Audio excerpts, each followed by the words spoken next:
Hello and happy preview day for Tears of the Kingdom. We saw a bunch of really cool previews come out from a media event that Nintendo held, I think in New York City, where media got to play about 2 hours-ish of the game. And of course, they tinkered around and found all sorts of neat things. And we're going to be telling you 12 things. Is it 12? It's 12. It's 12. 12 things that we learned from looking at all the cool previews that came out today. Yeah, unfortunately, we didn't get to go and play the game ourselves. What's up with that, Nintendo? But that's certainly not going to stop us from talking about it and breaking it down. Oh, yeah. Number one is this new item called the Travel Medallion, which is something that you can just put down and anywhere. That becomes a new spawn point for you. It's basically like a town portal, if anyone has played Diablo. Good analogy. I really like this because I was wondering, like, if you experiment and blow yourself up in a spectacular fashion and you come flying out of the Sky Island, how the heck do you get back up there?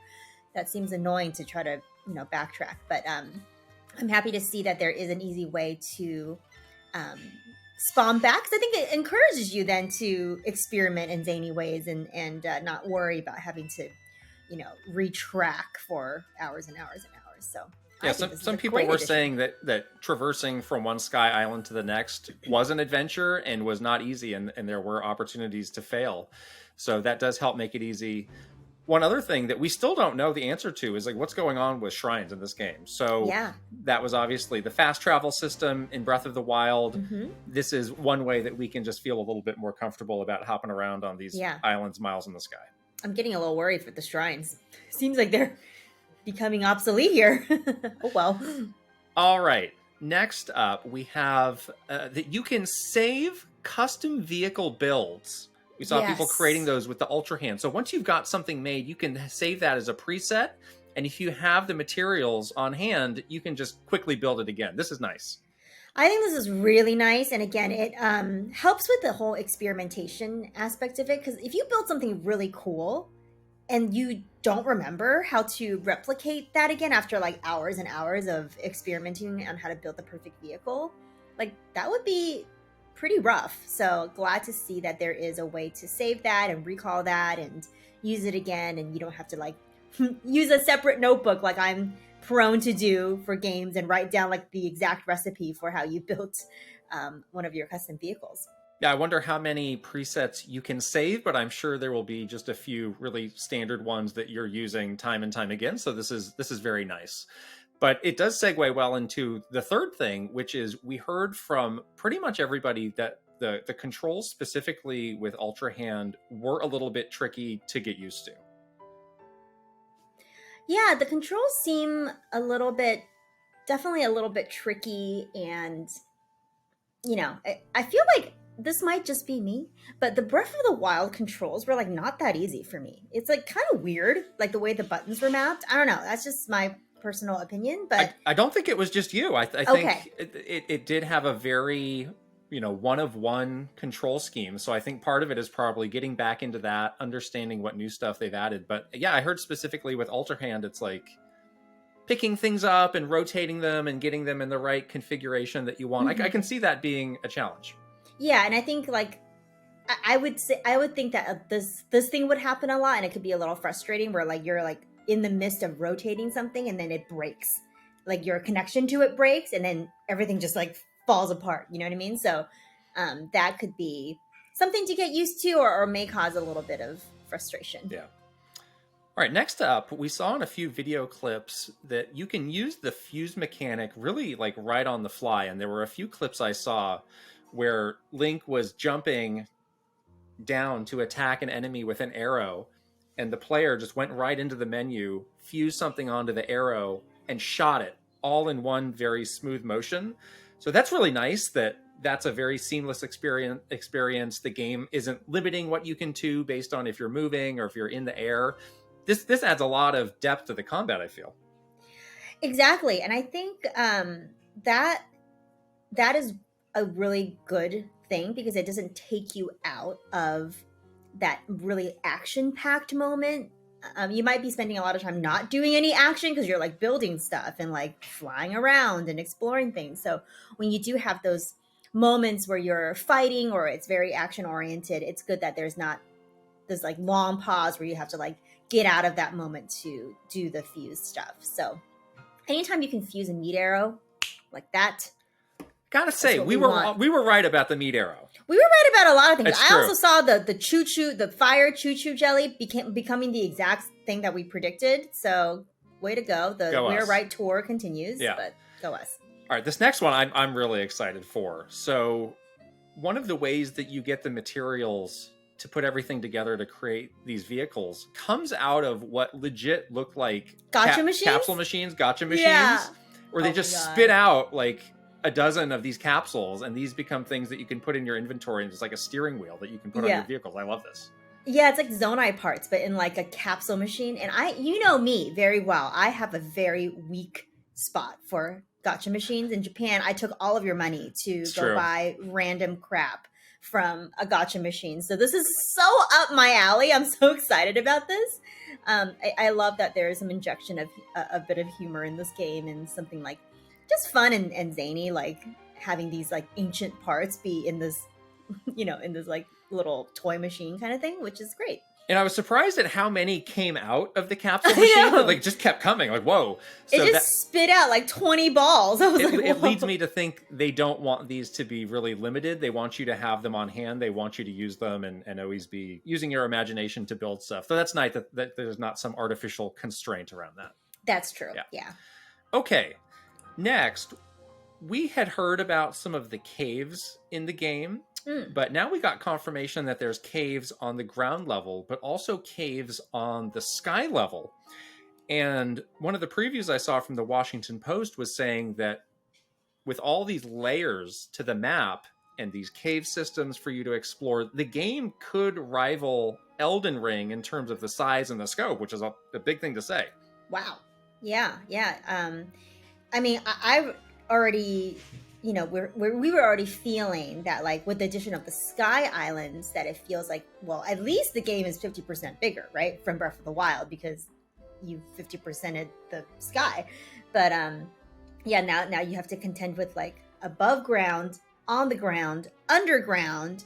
So that's quite massive. So I'm excited about all the places that might be available to explore, and Breath of the Wild felt like a huge game already, so I just can't even like wrap my head around how much bigger this is and what that means and how many months and years we might be playing this game because it's so big. So yeah, that's cool. A little intimidating, but cool. Yeah, and if you consider, of those are the three different areas of the game, we haven't really seen the caves much at all, so I'm really curious to dig into that. Yeah. Next, we learned using the recall system that you can actually recall projectiles that are thrown at you by enemies. There was an example I saw of a big spiked ball that was coming at you down an incline bridge, and Link just said, nope, we're recalling that, and it went right back into that group of enemies.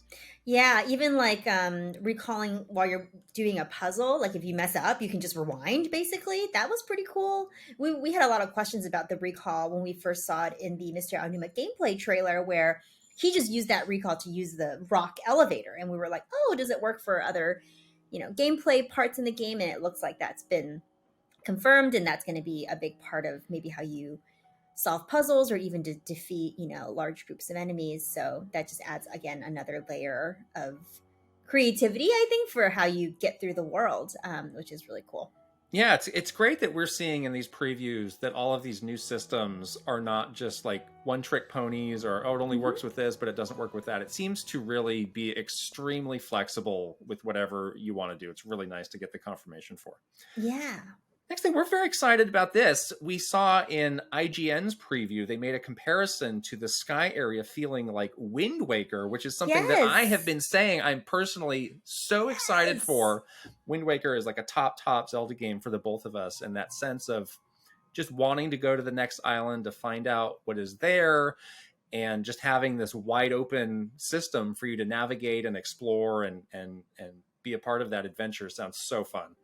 Yeah, of course we were simpatico with Brian Altano, who is a good friend of ours, who did this preview, and yeah, he said that exact those exact words that the Sky Islands really felt like the islands in Wind Waker.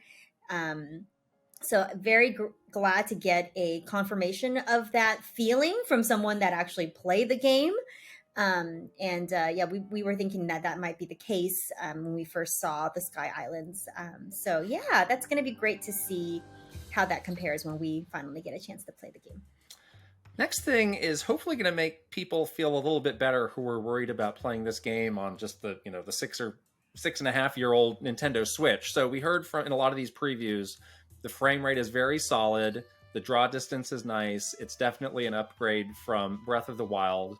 So I mean, I think you and I had a good feeling that the Zelda team's got some tricks up its sleeve about how to make this game run great on the Switch. But that was a very consistent thing that we saw in all these previews. Exactly. I think that is, something that people that are not us were worried about. I actually didn't feel any concern over whether or not this game is going to run on a 6-year-old hardware, but it's great to get that confirmation. It is great because those Sky Islands, you do need to have like a certain amount of like graphical, capability with the way that you see them and traverse them. So I'm glad to hear that it looks great and it runs great. Yeah.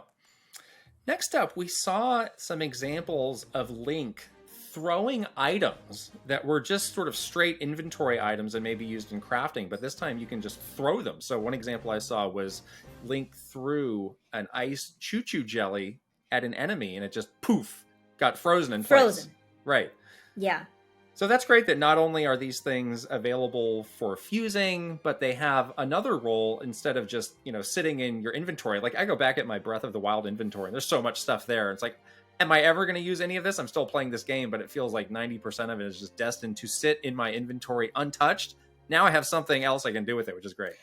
That was my feeling as well, is if you're not making it into some sort of like potion or cooking it or something like that in Breath of the Wild, it just kind of sits there. And I couldn't help myself. Like when I walked by something, I would always pick it up.